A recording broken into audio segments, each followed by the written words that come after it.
Hierdie episode van Storytyd saam met Juffrou Blanche word geborg deur Kleuter en Baba Campus in Langenhoven Park.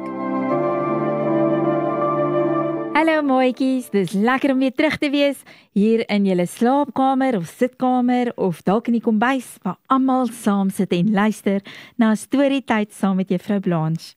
Vandag se storie is die krimpvarkies te warm verspring. En dis deur Lucy Tapper en Steve Wilson.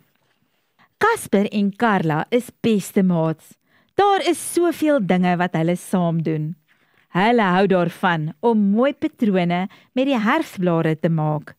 Hulle hou ook daarvan om diep gate te grawe en na skatte te soek. Hulle pak graag hoë torings met mooi klippe. En wanneer die wind waai, probeer hulle om die boomsade te vang. Wanneer Casper besig is, maak Carla lekker ruikwater met blomme, se soet geure. En wanneer Carla besig is, oefen Casper om akkers in 'n groot gat te gooi. Casper en Carla is heel beste maats.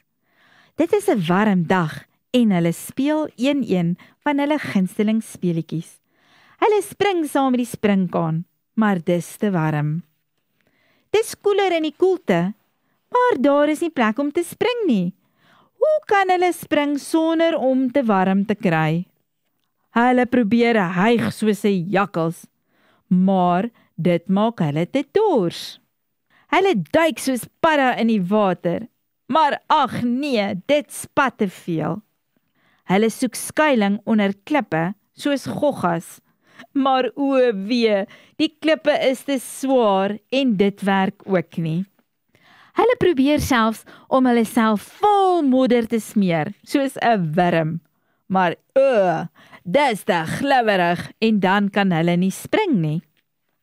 Casper en Carla kry te warm verspring. Dan kry Casper 'n plan. Die voeltjie daar hoog op die tak lyk lekker koel. Dalk moet hulle ook tot op die tak klim. Dit is baie koeler hierbo, maar die tak is nie sterk genoeg vir spring nie. Die tak kreun en kraak en breek. Casper en Carla val en tuimel deur die lug en land in die sagte blare en blomme. Casper staan op en Carla ontdek iets wonderliks. Hulle kan nou heerlik in die koelte spring, waar hulle ook al gaan, want hulle het elkeen 'n blaar aan hulle self vasgemaak. Nie eers die reën kan hulle meer pla nie, hulle het hulle eie reënjassies. En so kan hulle elke dag lekker speel in hulle eie koelteblaar boompie. En fluit, my storie is uit. Tot 'n volgende keer, arrivari maatjies.